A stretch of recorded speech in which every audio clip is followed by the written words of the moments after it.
جب انسان اپنی موت کو بھول جاتا ہے اور انسان یہ سمجھنے لگتا ہے کہ ہمیشہ آپ کو دنیا میں رہنا ہے، مرنا نہیں ہے، موت کو بھول جانے کی وجہ سے بھی انسان غافل ہو جاتا ہے۔ اسی لیے اللہ تعالیٰ قرآن میں بار بار ہمیں موت کی یاد دلاتا اور فرماتا ہے کل نفس ذائقۃ الموت، میرے بندو ایک نہ ایک دن سے تم سب کو مرنا ہے۔ اینما تکونوا یدرککم الموت ولو کنتم فی بروج مشیدہ، میرے بندو تم جہاں بھی جاؤ گے موت تمہارا پیچھا نہیں چھوڑے گی، موت سے تم نہیں بچ سکتے۔ اور موت ایک ایسی چیز ہے میرے بھائیوں جو انسان کی اوقات اسے بتاتی ہے۔ بڑے سے بڑا کروڑ پتی ارب پتی بھی ایک ایسا ٹائم آتا ہے، موت نوٹ کی گڈی سے آپ زندگی نہیں خرید سکتے، آپ نوٹ کی گڈی سے آپ اپنی سانسوں کو نہیں خرید سکتے۔ جس وقت موت لکھی ہے دنیا کے بڑے سے بڑے ڈاکٹر بھی سر جھکا کے کہیں گے کہ نہیں صاحب اب ان کو ہم بچا نہیں سکتے، ان کی زندگی ہمارے ہاتھ میں نہیں ہے، ان کی موت کا ٹائم آ گیا ہے۔ موت انسان کو اس کی اوقات یاد دلاتی ہے۔ اسی لیے اللہ تعالیٰ قرآن میں فرماتا ہے فَلَوْلَا إِذَا بَلَغَتِ الْحُلْقُومَ وَأَنْتُمْ حِينَئِذٍ تَنْظُرُونَ، میرے بندو ذرا وہ ٹائم یاد کرو جب انسان کی موت کا ٹائم آتا ہے اور انسان کی جان اس کی حلق تک پہنچ جاتی ہے اور تم مرنے والے کو اپنی آنکھوں سے دیکھ رہے ہو۔ فَلَوْلَا إِن كُنْتُمْ غَيْرَ مَدِينِينَ تَرْجِعُونَهَا إِن كُنْتُمْ صَادِقِينَ، میرے بندو اگر تمہیں ایسا لگتا ہے تمہارے اوپر کوئی طاقت نہیں ہے، تمہارے اوپر کوئی پاور نہیں ہے، کسی اللہ نے تم کو پیدا نہیں کیا، اگر تم کو ایسا لگتا ہے ذرا مرنے والے کو موت سے بچا کے دکھا دو، ذرا اس کی روح کو واپس لوٹا کے دکھا دو، ذرا اس کی جان کو دوبارہ اس کے اندر ڈال کے دکھا دو، نہیں کر سکتے میرے بھائیو ہم، اس لیے موت کو یاد کرنے کا حکم دیا گیا۔ اللہ کے نبی فرماتے ہیں اکثروا ذکر ہادم اللذات، لذتوں کو توڑ دینے والی چیز موت کو یاد کیا کرو۔ عثمان غنی کو دیکھو میرے بھائیو، عثمان غنی جب کسی قبرستان کے پاس سے گزرا کرتے تھے، کسی قبر کو دیکھا کرتے تھے، زار و قطار رونے لگتے تھے۔ پوچھنے والوں نے پوچھا کہ اے عثمان غنی، جنت کی بات آتی آپ روتے نہیں ہیں، جہنم کی بات آتی آپ روتے نہیں ہیں، لیکن قبر کو دیکھ کر کے آپ رونے لگتے ہیں۔ عثمان غنی کہتے ہیں او لوگوں، میں نے اپنے پیارے نبی کو یہ فرماتے ہوئے سنا ہے ان القبر اول منزل من منازل الاخرہ، بے شک یہ قبر آخرت کی پہلی منزل ہے، جس نے اس منزل کو پار کر لیا اس کے لیے آگے کی منزلیں آسان ہیں۔ موت کو یاد کیا کرو میرے بھائی۔ ایک بھائی مجھ سے پوچھنے لگے مولوی صاحب مزاروں پہ جانا کیسا ہے، بمبئی میں حاجی علی کی درگاہ پہ جانا کیسا ہے، اجمیر میں خواجہ معین الدین چشتی اجمیری کی درگاہ پہ جانا کیسا ہے، مزاروں پہ جانا کیسا ہے؟ میں نے کہا بھائی قبرستان جانے کی اجازت اس لیے دی گئی ہے تاکہ وہاں موت یاد آئے، اور معاف کرنا مزاروں پہ جا کے موت یاد نہیں آئے گی۔ جہاں عورتوں کا جمگھٹ لگا ہو، جہاں پھول اور مالائیں بک رہی ہوں، جہاں قبروں پر چادریں چڑھ رہی ہوں، اور جہاں شرک ہو رہا ہو، بدعات ہو رہی ہو، خرافات ہو رہی ہو، وہاں پر موت کبھی یاد نہیں آتی۔ اس لیے ایسے شرک کی اڈوں پر جانا بھی ایک مسلمان کو سوٹ نہیں کرتا ہے، ایک موحد کو سوٹ نہیں کرتا ہے، نہیں جانا چاہیے میرے بھائیو۔ ہاں عام قبرستان میں آپ جائیے، کبھی اللہ آپ کو توفیق دے آپ مدینہ منورہ کی جب آپ زیارت کریں گے، جب آپ مدینہ جائیں گے، ایک طرف نبی کی مسجد ہے اور دوسری طرف بقیع کا قبرستان ہے، اور اس بقیع کے قبرستان میں 10,000 سے زیادہ صحابہ کرام کی قبریں ہیں۔ ان سے بڑا ولی کون ہے، ان سے بڑا اللہ کا نیک بندہ کون ہے؟ نبیوں کے بعد اس دنیا میں سب سے مقدس اگر کوئی جماعت تھی تو صحابہ کرام کی جماعت تھی، سارے صحابہ کی قبریں ہیں۔ لیکن میرے بھائیوں کوئی پکی قبر نہیں ہے، کوئی مزار نہیں ہے، کوئی گنبد نہیں ہے، کوئی چادر نہیں چڑھائی جا رہی ہے، کوئی مالا نہیں چڑھایا جا رہا ہے، وہاں آپ کو موت یاد آئے گی، اور آپ کو یہ احساس ہوگا کہ اے اللہ جب تیرے نبی کے 10,000 صحابہ اسی قبر کے اندر دفن ہیں، اے اللہ ہمیں بھی ایک دن اسی قبر میں جانا ہے اور اسی مٹی کے نیچے جانا ہے، ہمیں بھی اے اللہ اپنے عمل کا حساب دینا ہے، وہاں آپ کو موت یاد آئے گی۔ میرے پیارے ساتھیوں، اللہ کے نبی ایک انصاری صحابی کے جنازے میں گئے، صحابی کا جنازہ قبر میں اتارا جا رہا ہے، اللہ کے پیارے نبی وہیں قبر کے پاس بیٹھے ہوئے ہیں اور آپ کے صحابہ کرام بھی بیٹھے ہوئے ہیں، اور آپ جب موت کو یاد کرتے ہیں اور قبر کے مناظر کو یاد کرتے ہیں، ابن ماجہ کے الفاظ ہیں اللہ کے نبی رونے لگتے ہیں، اللہ کے رسول رونے لگتے ہیں، اور آپ جب رونے لگتے ہیں اس قدر روتے ہیں حتی بل السرا، آپ کی داڑھی آنسوں سے تر ہو جاتی ہے، اور آپ روتے روتے صحابہ کرام سے کہتے ہیں لمثل ھذا فاعدوا یا اخوانی، اے میرے بھائیو، اے میرے صحابہ، اس قبر کی تیاری کرو، یہاں تم سب کو آنا ہے، اس قبر میں تم کو دفن ہونا ہے، یہاں تم سب کو آنا ہے اور اپنے اپنے عمل کا حساب دینا ہے، اس لیے اے میرے صحابہ تم یہاں کی تیاری کرو۔ اس لیے میرے بھائیوں، موت کو اور قبر کو یاد کیا کرو۔ مگر افسوس کی بات ہے، ابھی بنارس میں کچھ دنوں پہلے کا واقعہ شاید آپ نے میڈیا میں پڑھا ہوگا کہ قبرستان سے 8-10 سال کی لڑکی کی لاش کو نکال کر کے ایک ظالم نے اس کی لاش کے ساتھ گندا کام کرنے کی کوشش کی تھی۔ قبرستان میں بیٹھ کر کے لوگ چرس اور گانجا پی رہے ہیں، اور جوا کھیلنے والے جوا کھیل رہے ہیں، اور موبائل پر گندی ویڈیو دیکھنے والے قبرستان پر بیٹھ کر کے ویڈیو دیکھ رہے ہیں۔ یہ ہماری غفلت کی انتہا ہے، اور یہ ہماری دل کی سختی کا عالم ہے۔ میرے پیارے ساتھیوں، جب انسان موت کو یاد کرتا ہے تب اس کے دل کو اللہ تعالیٰ نرم کرتا ہے اور اس کے دل سے غفلت دور ہوتی ہے۔ اور آگے بڑھیے، غفلت کی بیماری کی ایک اور وجہ ہے، اور وہ وجہ ہے برے لوگوں کی سنگت۔ جب آپ برے لوگوں کے ساتھ رہیں گے، گندے لوگوں کے ساتھ رہیں گے، دھیرے دھیرے آپ کے اوپر بھی ان کا اثر پڑے گا۔ آپ بے نمازیوں کے ساتھ اٹھیں گے بیٹھیں گے، آپ کو بھی نماز کے معاملے میں آپ ڈھیلے ہو جائیں گے۔ سگریٹ پینے والوں کے ساتھ آپ اٹھیں گے بیٹھیں گے، آپ کو سگریٹ سے جو نفرت ہونی چاہیے وہ نفرت نہیں ہوگی۔ آپ شرابیوں کے ساتھ بیٹھیں گے، شراب سے جو نفرت ہونی چاہیے وہ نہیں ہوگی۔ اسی لیے اللہ قرآن میں کہتا ہے یوم یعض الظالم علی یدیہ یقول یا لیتنی اتخذت مع الرسول سبیلا، قیامت کے دن ظالم انسان اپنے ہاتھ کو کاٹے گا اور کہے گا اے کاش میں نے رسول کا راستہ اختیار کیا ہوتا، یا ویلتا لیتنی لم اتخذ فلانا خلیلا، اے کاش میں نے فلاں کو اپنا ساتھی نہ بنایا ہوتا، اے کاش میں نے فلاں کو اپنا ساتھی نہ بنایا ہوتا، لقد اضلنی عن الذکر بعد اذ جاءنی، اس نے اللہ کے ذکر سے مجھ کو غافل کر دیا۔ میرے پیارے بھائیوں، برے لوگوں کی سنگت آپ کو برا بناتی ہے، اسی لیے اللہ کے نبی فرماتے ہیں المرء علی دین خلیلہ، انسان اپنے دوستوں کے دین پر ہوتا ہے، جو اس کے دوستوں کا دین ہوتا ہے، جو اس کے دوستوں کا طور طریقہ ہوتا ہے وہی انسان کا طریقہ ہوتا ہے۔ فَلْيَنْظُرْ أَحَدُكُمْ مَنْ يُخَالِلْ، اس لیے دوستی بہت سوچ سمجھ کے کیا کرو۔ مسلمان لڑکیاں آج فیس بک پر ایسی لڑکیوں سے فرینڈشپ کرتی ہیں جو کافر ہیں، مشرک ہیں، بے دین ہیں، اور وہ کہتی ہے صاحب ہم تو لڑکی ہیں، لڑکی لڑکی سے دوستی کر ہی سکتی ہے۔ معاف کرنا، یہ اصول صحیح نہیں ہے۔ آپ کی لڑکی کسی گرلز کالج میں پڑھ رہی ہے جہاں صرف لڑکیوں کی تعلیم ہو رہی ہے، اور وہاں پہ آپ کی بیٹی ایسی لڑکی کو سہیلی بنا رہی ہے جس کا اسلام سے کوئی تعلق نہیں ہے، جس کے مذہب میں اور جس کے گھر میں کوئی پابندی نہیں ہے، اور جو 4 لڑکوں سے جس کا چکر چل رہا ہے، اس لڑکی کے ساتھ جب آپ کی برقع پہننے والی اور نقاب پہننے والی بیٹی جب اس لڑکی کے ساتھ اٹھے گی بیٹھے گی اور اس کی سہیلی بنے گی، تو معاف کرنا میرے بھائیوں اور میری بہنوں، اس کا اثر کہیں نہ کہیں آپ کے اوپر پڑے گا۔ بری صحبت سے بھی انسان غفلت کی بیماری میں پڑتا ہے۔ اس لیے اپنے لڑکوں اور لڑکیوں کی دوستی پر بھی نظر رکھو کہ وہ کس سے دوستی کر رہے ہیں۔ اگر برے دوستوں کے ساتھ آپ کا لڑکا یا لڑکی بیٹھ رہا ہے تو اس سے بھی آپ کے گھر میں بہت بڑا بگاڑ آنے کا اندیشہ ہے، اور یہ غفلت کی ایک بہت بڑی وجہ ہے میرے بھائی۔ اور آگے بڑھیے، غفلت کی ایک اور وجہ ہے قرآن کریم کو چھوڑ دینا۔ اللہ کی آخری کتاب قرآن کریم، جس کے اندر اللہ تعالیٰ نے یہ تاثیر رکھی ہے کہ قرآن ہمارے دلوں کو نرم کرتا ہے۔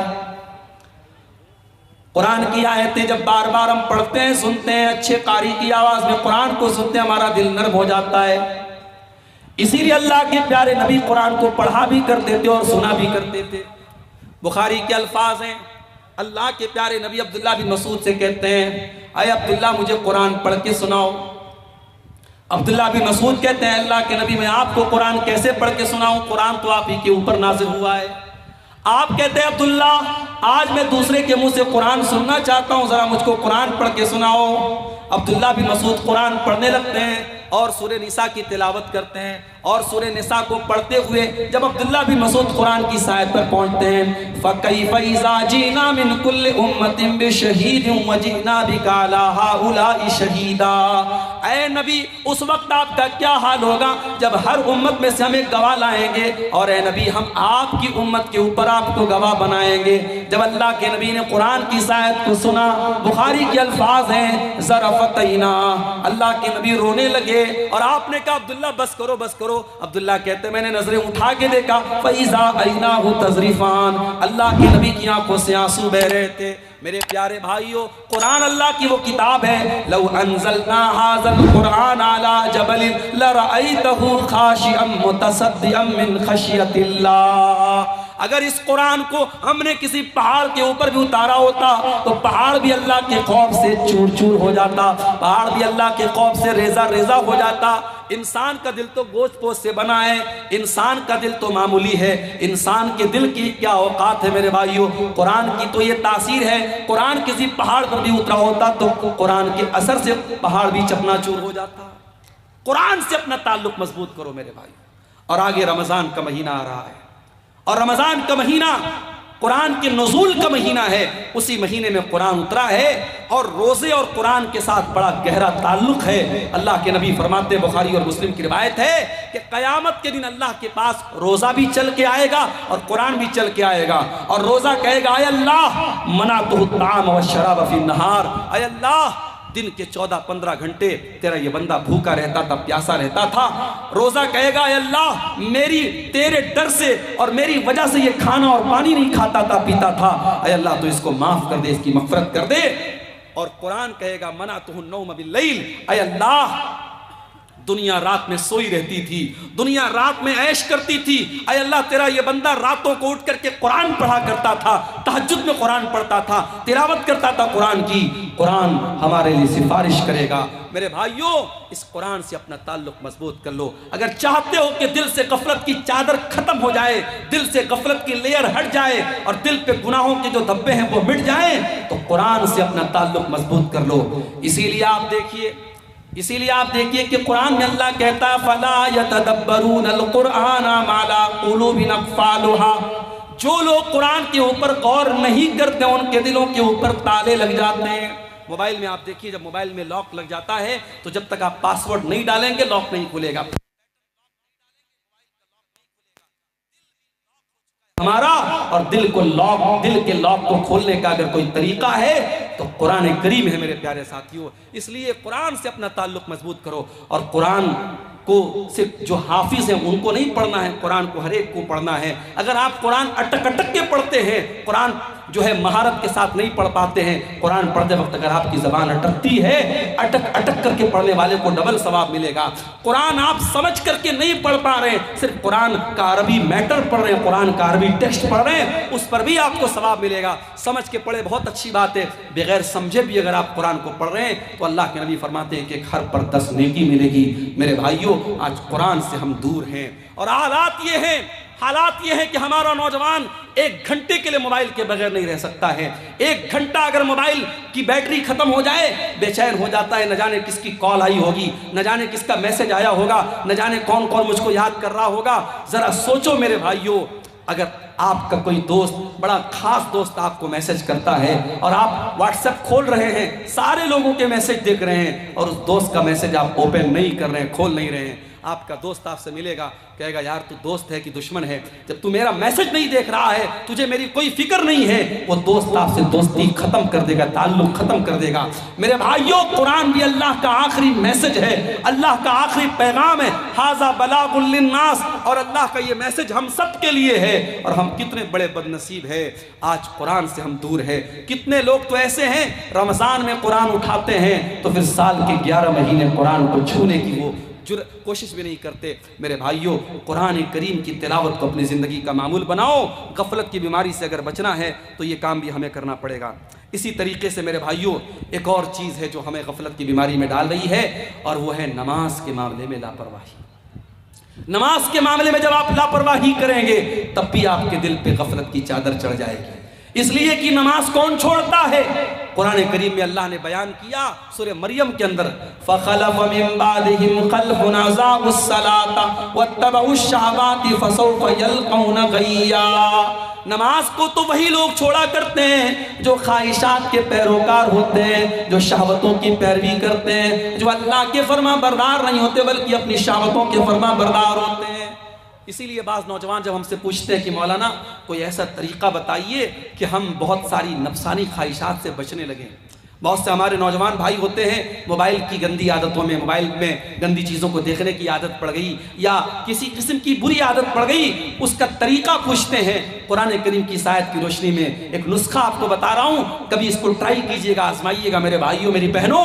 اگر آپ کو یہ لگتا ہے کہ آپ اپنی خواہشات پر کنٹرول نہیں کر پا رہے ہیں تو قرآن کریم کی آیت ہمیں سبق دے رہی ہے کہ نماز کی پابندی کرو۔ اس لیے کہ جو انسان نماز نہیں پڑھتا ہے، جس کی زندگی میں نماز کے لیے شیڈیول نہیں ہے، نماز کے لیے ٹائم نہیں ہے، اس انسان کی زندگی خواہشات سے گھر جاتی ہے، وہ خواہشات کا پیروکار ہو جاتا ہے۔ اور اسی لیے اللہ کہہ رہا ہے فَخَلَفَ مِن بَعْدِهِمْ خَلْفٌ أَضَاعُوا الصَّلَاةَ، ایسے نالائق لوگ آ گئے نبیوں کے بعد جنہوں نے نماز کے معاملے میں لاپرواہی کی اور جب نماز کو چھوڑ دیا وَاتَّبَعُوا الشَّهَوَاتِ، اپنی شہوتوں کے پیروکار ہو گئے، فَسَوْفَ يَلْقَوْنَ غَيًّا، اور ایسے لوگ جہنم میں ڈالے جائیں گے۔ اسی لیے اللہ قرآن کے 21ویں پارے کے شروع میں کہتا ہے اقِمِ الصَّلَاةَ، نماز قائم کرو، إِنَّ الصَّلَاةَ تَنْهَىٰ عَنِ الْفَحْشَاءِ وَالْمُنکَرِ، بے شک نماز بے حیائی سے روکتی ہے۔ نماز کے معاملے میں لاپرواہی مت کرو۔ آج ماشاءاللہ گاؤں گاؤں مسجدیں بن گئی ہیں، مسجدیں بن گئی ہیں، مگر مسجدوں کو آباد کرنے والے لوگ نہیں ہیں۔ شاعر کہتا ہے مسجد تو بنا لی شب بھر میں ایمان کی حرارت والوں نے، مسجد تو بنا لی شب بھر میں ایمان کی حرارت والوں نے، من اپنا پرانا پاپی تھا برسوں میں نمازی بن نہ سکا۔ میرے بھائیوں، شاندار مسجدیں تعمیر کرنے سے کام نہیں چلے گا، مسجدوں کو نمازیوں سے آباد کیا جاتا ہے۔ نماز کی جب تک آپ پابندی نہیں کریں گے، اور اپنے گھر میں بھی آپ نماز کا ماحول پیدا کرو، آپ اپنی بیوی بچوں کو بھی نماز کا پابند بناؤ۔ اور قرآن کریم میں اللہ تعالیٰ نے اپنے نیک بندوں کی ایک دعا بیان کی کہ اللہ کے نیک بندے دعا کرتے ہیں ربنا هب لنا من ازواجنا وذریاتنا قرۃ اعین، اے ہمارے پروردگار ہمارے بیوی بچوں کو ہماری آنکھوں کی ٹھنڈک بنا دے، وَجْعَلْنَا لِلْمُتَّقِينَ إِمَامًا، اور اے اللہ ہمیں تو متقیوں کا امام بنا دے۔ ایک باپ کے لیے اس کے بچے کب آنکھوں کی ٹھنڈک بنیں گے؟ ایک شوہر کے لیے اس کی بیوی کب آنکھوں کی ٹھنڈک بنے گی؟ جب شوہر کی بیوی نمازی ہوگی، جب باپ کے بچے نمازی ہوں گے۔ اسی لیے اللہ کے نبی فرماتے ہیں تمہارے بچے 7 سال کے ہو جائیں تو نماز کا حکم دو، اور 10 سال کے ہو جائیں اور نماز نہ پڑھے تو ان کی پٹائی کرو۔ میری ماں، جب آپ مصلے پر کھڑی ہو کر کے نماز پڑھیں تو اپنی 10 سال کی بیٹی کو بھی اپنے ساتھ کھڑی کریں۔ اور اسی لیے میں گاؤں گاؤں ایک بات کی تبلیغ کرتا ہوں۔ آپ کے جھارکھنڈ کے کئی علاقوں میں گیا، دیکھا شاندار مسجد قائم ہے، اہل حدیثوں کی بستی ہے، لیکن مسجد میں جمعہ میں عورتوں کا انتظام نہیں ہے۔ میں بڑی تاکید کے ساتھ کہتا ہوں حالات بہت خراب ہو چکے ہیں میرے بھائیوں، حالات بہت خراب ہو چکے ہیں۔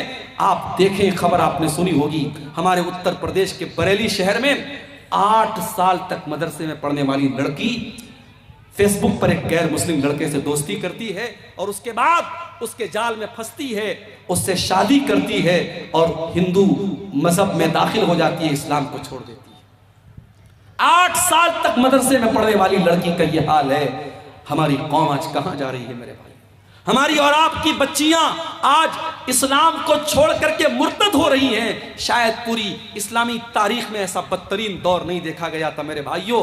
ہمیں مارا تو گیا، ہمیں کاٹا تو گیا، ہم پر ظلم تو ہوئے، مگر ہمارا ایمان اس قدر کمزور ہو جائے کہ ہماری بچیاں، ہماری قوم کی بہنیں، ہماری قوم کی بیٹیاں آج فیس بک اور انسٹاگرام پر کسی کے آئی لو یو پر اور کسی کی محبت بھرے جملوں پر فدا ہو کر کے اپنے دین کو خیر بات کہہ دیں، اپنے مذہب کو چھوڑ دیں، اپنی توحید کو چھوڑ دیں۔ اتنا بدترین دور ہم نے کبھی نہیں دیکھا تھا میرے بھائیوں۔ اس کا مطلب یہ ہوا کہ کہیں نہ کہیں پانی مر رہا ہے، کہیں نہ کہیں ہم سے کوتاہی ہو رہی ہے، اور کہیں نہ کہیں ہم نے اپنی بچیوں اور اپنی بیٹیوں کی تربیت جیسی کرنی چاہیے تھی ویسی نہیں کی ہے۔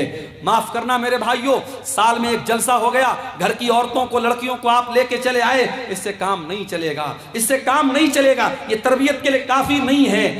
آپ کے گاؤں میں اگر جامع مسجد ہے جہاں جمعہ کا خطبہ ہو رہا ہے، میں بڑی تاکید کے ساتھ کہتا ہوں ہر وہ مسجد جہاں جمعہ کا خطبہ ہو رہا ہو، آپ عورتوں کے لیے سیپریٹ انتظام کیجئے، ان کی انٹری الگ ہو، ان کا سینہ الگ ہو، ان کا دروازہ الگ ہو، پردے کا معقول انتظام ہو۔ آپ کے گھر کی عورتیں جب جمعہ کے خطبے میں جائیں گی، ایک سال میں 50-52 جمعہ کا خطبہ سنیں گی، آدھا گھنٹے کے یہ جمعہ کے خطبے جب وہ 50 بار سنیں گی، ان کی دین کی بہت ساری معلومات ان کو ملے گی۔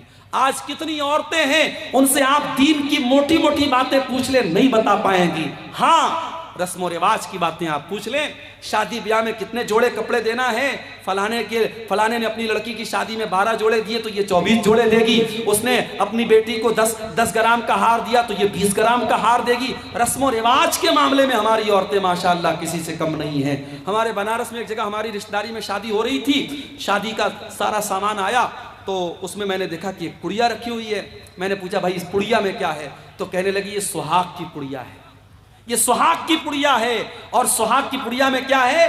سندور رکھا ہوا ہے، ماتھے کی بندی رکھی ہے۔ مسلمان عورت کے بھی آج شادی کے موقع پہ سندور اور بندی ان کے یہاں چل رہا ہے۔ میں نے فوراً منع کیا اور سمجھایا کہ یہ اسلام کا اس سے کوئی تعلق نہیں ہے، اسلام میں عورت کے سہاگ کی کوئی جسمانی نشانی نہیں ہے، عورت کے نکاح کی ایک ہی نشانی ہے شوہر کے دل میں اس کی محبت، بس کوئی بندی، کوئی سندور، کوئی منگل سوتر، یہ اسلام میں کوئی سہاگ کی نشانی نہیں ہے۔ آج یہ شرکیہ اور جاہلانہ چیزیں ہماری ماں بہنوں کے اندر آئی ہیں۔ میرے بھائیوں، جب تک آپ محنت نہیں کریں گے ان عورتوں کی تبلیغ پر اور کام نہیں کریں گے اپنی لڑکیوں کی دینی تعلیم پر، آپ حالات کو سدھار نہیں سکتے ہیں۔ پانی بہت سر سے اونچا جا رہا ہے اور ہمیں اللہ کے نبی کی وہ حدیث یاد آتی ہے، آپ نے قیامت کے پہلے بتایا تھا کہ ایسا دور آئے گا، یبیع دینہ بعرض من الدنیا، دنیا کے چند ٹکوں کے بدلے میں انسان اپنے دین کا سودا کر لے گا۔ آج وہ حالات ہم دیکھ رہے ہیں کہ چند ٹکوں کے بدلے میں کتنے لوگ مشرک ہو رہے ہیں، منافق ہو رہے ہیں، کتنے لوگ داڑھی رکھ کر کے، کرتا پہن کر کے، ٹوپی لگا کر کے آج نیوز چینل پر آ کر کے، ٹی وی چینل پر آ کر کے اللہ کے بارے میں اناپ شناپ بک رہے ہیں، اسلام کے بارے میں الٹی سیدھی چیزیں بک رہے ہیں اور شرکیہ نعرے اپنی زبان سے نکال رہے ہیں۔ یہ ایمان کی کمزوری کا دور ہے میرے بھائیوں، یہ فتنوں کا دور ہے۔ اپنے بچوں کی تربیت پر توجہ دو، خود بھی نماز کی پابندی کرو اور ان کو بھی نماز کا پابند بناؤ۔ یاد کرو ابراہیم خلیل اللہ کو، جب اپنے لخت جگر اسماعیل کو اور اپنی بیوی ہاجرہ کو جب مکہ میں چھوڑ کے جا رہے تھے، اور وہ مکہ کوئی آج کا مکہ نہیں تھا جہاں اتنا بڑا ٹاور، کلاک ٹاور موجود ہے اور بڑی بڑی بلڈنگیں موجود ہیں، وہ مکہ ایسا مکہ تھا کہ بے آب ہو گیا سرزمین تھی، نہ پانی کا ایک قطرہ تھا، نہ اناج کا ایک دانہ تھا۔ اس مکہ میں جب چھوڑ کے جا رہے تھے، ابراہیم کیا دعا کرتے ہیں؟ ربنا انی اسکنت من ذریتی بواد غیر ذی زرع عند بیتک المحرم ربنا لیقیموا الصلاۃ۔ اے پروردگار، اپنے بیوی بچے کو اس بے آب ہو گیا سرزمین میں چھوڑ کے جا رہا ہوں، ربنا لیقیموا الصلاۃ، اے اللہ تو توفیق دے ان کو یہ نماز قائم کرے۔ ابراہیم کو چنتا ہے اپنے بچوں کے نماز قائم کرنے کی۔ میرے پیارے بھائیوں، آپ کو کیوں چنتا نہیں ہے؟ آپ کو کیوں فکر نہیں ہے؟ آپ گھومنے جاتے ہیں، بچوں کو لے کے جاتے ہیں، ہوٹل میں کھانا کھاتے ہیں، بچوں کو لے کے کھانا کھاتے ہیں، بیوی کو لے کے کھانا کھاتے ہیں۔ کیا آپ یہ گوارا کریں گے؟ کیا آپ یہ پسند کریں گے کہ آپ تو جنت میں چلے جائیں اور آپ کی بیوی جہنم میں چلی جائے، آپ کے بچے جہنم کی آگ میں جلیں؟ میرے بھائیوں، ہم کبھی یہ پسند نہ کریں گے۔ اسی لیے اللہ قرآن میں بار بار کہتا ہے قُوا أَنفُسَكُمْ وَأَهْلِيكُمْ نَارًا، اے ایمان والو اپنے آپ اور اپنے گھر والوں کو جہنم کی آگ سے بچاؤ، جہنم کی آگ سے بچاؤ۔ جس پریوار سے آپ محبت کرتے ہیں اسے جہنم کی آگ میں جلتا ہوا نہیں دیکھ سکتے۔ اسی لیے جب آپ رات میں تہجد کے لیے اٹھے تو اپنی محترمہ کو بھی اٹھائیں کہ چلو اٹھو تم پڑھو۔ اور میں اپنی ماں سے کہنا چاہتا ہوں، بہت سی عورتیں ہوتی ہیں رات میں تہجد پڑھتی ہیں لیکن شوہر کو کبھی نہیں اٹھاتی ہیں۔ اللہ کے نبی فرماتے ہیں رحم اللہ رجلا قام من اللیل، اللہ تعالیٰ کی رحمت نازل ہوتی ہے اس انسان کے اوپر جو رات میں اٹھ کر کے تہجد پڑھتا ہے، وہ ایقظ امرأتہ، اور اپنی بیوی کو اٹھاتا ہے۔ اگر بیوی انکار کر دیتی ہے، اپنی بیوی کے چہرے پر پانی چھڑک کر کے اس کو اٹھاتا ہے، اور اللہ تعالیٰ کی رحمت نازل ہوتی ہے اس عورت کے اوپر جو رات میں اٹھ کر کے تہجد پڑھتی ہے اور اپنے شوہر کو بھی اٹھاتی ہے۔ میری پیاری ماں اور بہنوں، ایسی بیوی بنو جو شوہر کے دین میں اس کی مدد کرے، شوہر کے اندر کوئی غلط عادت ہے اس کو چھڑانے والی بنو۔ اسی لیے جب اللہ کے رسول سے پوچھا گیا کہ بہترین عورت کی نشانی کیا ہے، آپ نے 3 چیزیں بتائی۔ پہلی چیز التی تصوم تسرہ اذا نظر، جب شوہر دیکھے تو خوش ہو جائے. دوسری چیز وتطیعہ اذا امر، جب شوہر کوئی بات کہے تو مانے. اور تیسری چیز ولا تخالفہ فی نفسہا ومالہ بما یکرہ، شوہر کے مال کی اور اپنے عزت و آبرو کی حفاظت کرے. یہ قیمتی عورت کی نشانی ہے. تو میرے بھائیوں، نماز کا ماحول اپنے گھر میں پیدا کرو، بیوی بچوں کو بھی نماز کا پابند بناؤ اور خود بھی نماز کا پابند بناؤ. جب تک ہم نماز کی پابندی نہیں کریں گے دل سے غفلت کی چادر ختم ہونے والی نہیں ہے. اور آخری چیز جو بیان کر کے میں بات ختم کروں گا میرے بھائیوں، غفلت کی ایک اور بہت بڑی وجہ یہ ہے، جب ہم گناہ پر گناہ کرتے چلے جاتے ہیں، جب گناہ ہماری نظر میں ہلکے ہو جاتے ہیں اور گناہوں کو ہم خطرناک سمجھنا چھوڑ دیتے ہیں، تب بھی ہم غفلت کے شکار ہو جاتے ہیں. یاد رکھو میرے بھائی، گناہ ہے، چاہے وہ گناہ چھوٹا ہو چاہے وہ گناہ بڑا ہو. کبھی گناہوں کو حقیر مت جانو اور اپنے آپ کو گناہوں سے بچانے کی کوشش کرو. اللہ کے نبی فرماتے ہیں ایاکم ومحقرات الذنوب، ایسے گناہوں سے بچو جن کو لوگ حقیر سمجھتے ہیں. چھوٹے چھوٹے گناہ ہوتے ہیں لیکن اکٹھا ہو کر کے انسان کو ہلاک کر دیتے ہیں. اسی لیے اللہ کے نبی فرماتے ہیں جب بندہ کوئی گناہ کرتا ہے اس کے دل پر ایک کالے رنگ کا دھبا ڈال دیا جاتا ہے. بندہ اگر توبہ کر لیتا ہے، معافی مانگ لیتا ہے اللہ سے، وہ دھبا مٹا دیا جاتا ہے. اور اگر بندہ توبہ نہیں کرتا ہے، پھر سے گناہ کرتا ہے، تو وہ کالے دھبے بڑھتے چلے جاتے ہیں حتی تعلو قلبہ، یہاں تک کہ اس کے دل پہ چھا جاتے ہیں. معاف کرنا میرے بھائیوں، آج موبائل کے اس دور میں گناہ کرنا آسان ہو گیا ہے. آج اس دور میں زنا کرنا آسان ہے، اس دور میں بے پردہ ہونا آسان ہے، اس دور میں حرام کاروبار کرنا آسان ہے. اور گناہوں کا آسان ہونا بھی بہت بڑی آزمائش ہے میرے بھائیوں. جس دور میں گناہ آسان ہو جائیں اس دور میں اپنے دامن کو گناہوں سے بچانا یہ جہاد سے کم نہیں ہے. اسی لیے اللہ کے نبی نے فرمایا تھا بدا الاسلام غریبا، اسلام جب شروع ہوا تھا تو اجنبی تھا، وسیعود کما بدا غریبا، اور ایک ایسا دور پھر سے آنے والا ہے جب اسلام پر عمل کرنے والے اجنبی بن جائیں گے. اسلام پر عمل کرنا لوہے کے چنے کے چبانے جیسا ہو جائے گا. اسلام پر عمل کرنا ہاتھوں میں انگارے لینا جیسا ہو جائے گا. ایک لڑکی بے پردہ گھومے گی تو گاؤں والے کہیں گے، اس کی بہنیں کہیں گی، اس کے محلے کی عورتیں کہیں گی ارے یہ بڑی پردے دار بنتی ہے، نقاب میں رہتی ہے، پردے میں رہتی ہے. اگر کوئی عورت اپنے دیور سے پردہ کرے، بنارس میں ہمارے ایک دوست نے شادی کی، ان کی بیوی شادی کر کے آئی، اس نے گھر میں جوائنٹ فیملی رہتے تھے، اس کی بیوی نے کہا کہ میں اپنے دیور اور جیٹ کے سامنے نہیں آؤں گی، میں دیور اور جیٹ کے سامنے نہیں آؤں گی، سسر کے سامنے آ سکتی ہوں، سسر میرے محرم ہے لیکن دیور اور جیٹ غیر محرم ہے، میں دیور جیٹ کے سامنے نہیں آؤں گی. گھر والوں کے لیے بڑی شاکنگ بات تھی، یہ ایسا کیسے ہو سکتا ہے، ایسا کیسا پردہ کہ دیور کے سامنے نہیں آئے گی، جیٹ کے سامنے نہیں آئے گی. لیکن جب انہوں نے علماء سے پوچھا اور مسئلہ پوچھا تو مسئلہ تو یہی ہے کہ صاحب دیور جیٹ سے پردہ کرنا ہے. اب یہ حالات ہے کہ وہ لڑکی کچن میں کام کرتی ہے اور گھر میں کھانا کھا رہی ہے، کھانا دے رہی ہے اپنے گھر والوں کو، مگر دیور اور جیٹ سے پردہ کرتی ہے. اگر شادی میں کہیں جاتی ہے وہ عورت، وہ لڑکی، اور چاہے وہ اپنے رشتہ داری کی شادی ہو، اگر وہاں مردوں کا بھی آنا جانا ہے عورتوں کی سائیڈ میں تو وہاں وہ نقاب میں رہتی ہے.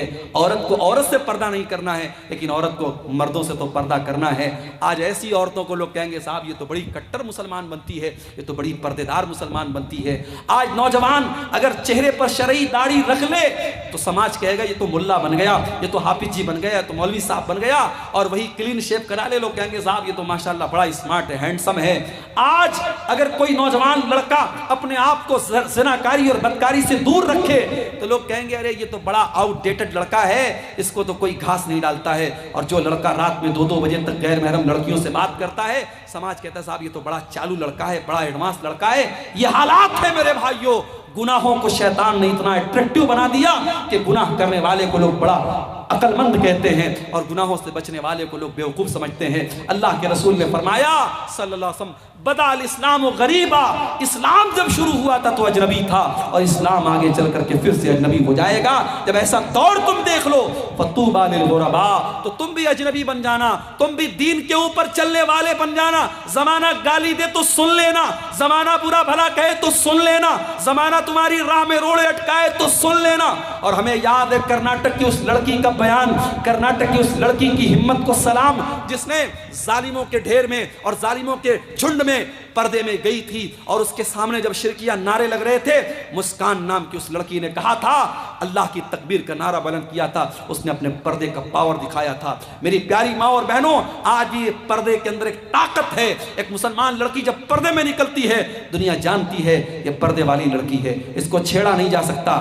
ابھی آج کل ایک آپ نے نیوز دیکھی ہوگی، بمبئی سے کوئی پردے والی آپا ہیں، وہ صاحب پیدل حج کرنے کے لیے نکلی ہیں۔ ابھی ایک مسئلہ کسی طریقے سے ختم ہوا کیرل کے شہاب بھائی کا، وہ بیچارے کسی طریقے سے پیدل حج کر کے آئے، ابھی ایک نئی آپا آئی ہے پیدل حج کرنے والی ہیں۔ معاف کرنا، ایسی عورتوں کا مقصد ثواب حاصل کرنا نہیں ہے، اپنی پبلسٹی کرنا ہے۔ ورنہ علماء جانتے ہیں شریعت کا بڑا واضح اصول ہے کہ اگر دو کام ہیں اور دو کام میں سے ایک مشکل اور ایک آسان ہے تو شریعت کہتی ہے اگر دونوں کام جائز ہے تو آسان کام کو آپ اپنا لو۔